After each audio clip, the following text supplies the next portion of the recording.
Fermentasi pakam sam ikan ini merupakan metode pengawetan tradisional yang mengandalkan aktivitas mikroorganisme, terutama bakteri asam laktat atau biasa disebut BAL, dan kondisi lingkungan yang diatur oleh penambahan garam dan karbohidrat. Pengawetannya itu dilakukan beberapa cara.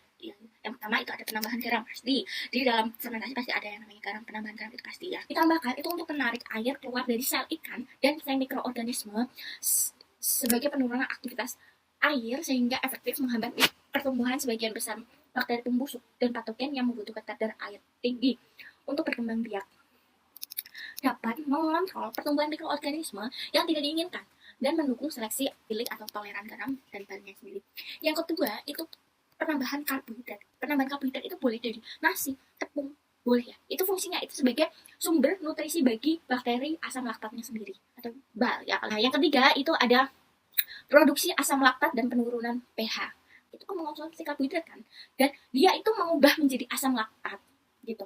Nah, proses produksi asam ini itu secara progresif itu menurunkan pH lingkungan menjadi sangat asam, seringkali di bawah 4,5. Rasa asam khas pada pak asam ini itu karena waktu penyimpanan. Waktu penyimpanan itu semakin lama, waktu penyimpanan itu semakin banyak asam yang terbentuk dan sehingga menyebabkan rasa asam pada pak asam ikan tersebut. Kalau misalkan karbohidratnya sendiri itu semakin lama waktunya itu akan berkurang karena kan dia dimakan oleh bakterinya kan. Nah, gitu. Kemudian protein. Untuk kandungan protein. Proteinnya itu kan fermentasi itu melibatkan sedikit hidrolisis protein ikan menjadi peptida dan asam amino bebas oleh enzim autolytik dari ikannya itu. Dan selain itu juga enzim mikroba. Nah, proses ini berkontribusi pada pengembangan rasa, gurih, dan aroma yang kompleks, serta tekstur yang lebih lunak atau lembek. Namun penurunan pH yang cepat itu akan membantu membatasi aktivitas bakteri proteolitik yang menyebabkan pembusukan.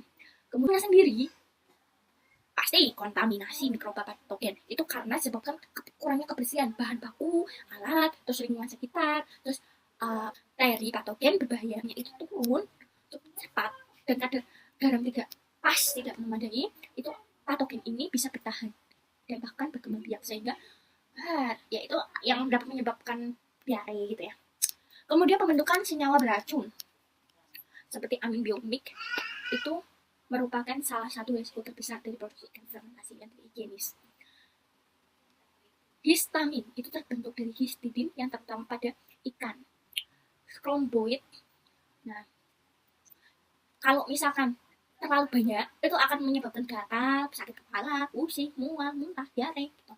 Kemudian ada pustesin dan kadafarin. Itu terbentuk dari ornilin dan lisin sehingga menunjukkan tingkat pembusukan yang tinggi dan dapat memperparah efek toksik. Yang ketiga itu ada pernyataan mengenai dapur terlalu banyak cenderung membuat rasa asam akan menjadi pahit dibandingkan garam krosok. Ya, saya sependapat dengan narasumber. Untuk garam dapur itu memang mudah ditemukan dan lebih murah ya. Terus juga cepat larut, lebih mudah menyebar ke seluruh produk, kemudian kemurniannya juga lebih mudah dikontrol. Tapi risikonya pahit, rasanya pahit. Rasa pahit itu disebabkan karena jika digunakan dalam jumlah yang besar, kemudian teksturnya itu menjadi lebih tidak menarik. Sok itu mineral, mineral lain itu dapat memberikan profil rasa yang lebih enak, lebih kaya dalam yang mungkin lebih disukai dan sesuai cita rasa tradisional. Krosok itu dapat berinteraksi dengan protein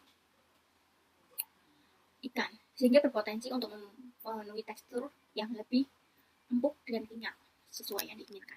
Ukurannya itu laju pelarutan lebih lambat.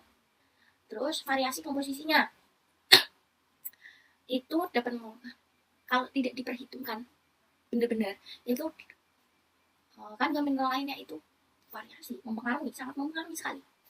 Kemudian ketersediaannya itu tidak sebanyak seperti garam dapur ya pasti. Hasil penelitian itu nasi dan beras itu menunjukkan jumlah BAL yang tertinggi. Dan ini itu adalah media karbohidrat yang paling efektif dalam mendukung pertumbuhan optimal BAL. Solusinya untuk mengoptimalkan itu dengan memanfaatkan nasi sebagai sumber karbohidrat untuk media fermentasinya. Strateginya itu Bal itu jumlah bal yang lebih tinggi berarti jumlah produksi asam laktat yang lebih cepat. Kemudian penurunan pH cepat. Kemudian inhibisi mikroba pembusuknya. Kemudian pengembangan rasa dan aromanya. Untuk alasan berdasarkan gizinya itu ketersediaan padinya itu lebih tinggi gitu, lebih banyak. Kemudian profil nutrisinya. Terus konsisten produknya. Konsisten. Kemudian untuk fermentasi tambahannya untuk optimasi fermentasi ini bisa dilihat dari proporsi yang tepat. Kemudian kualitas bahan baku, kontrol suhunya, jangan sampai kebersihan juga pentingnya.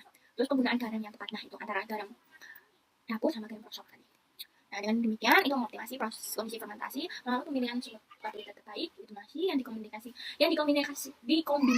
dengan teknik sanitasi yang lebih baik dan kontrol komposisi bahan proses fermentasi paksa dapat berjalan lebih efisien, menghasilkan produk yang lebih aman, memiliki masa simpan yang lebih lama dan mempertahankan nilai gizi ikan yang semaksimal mungkin dengan rasa asam yang khas dan disukai.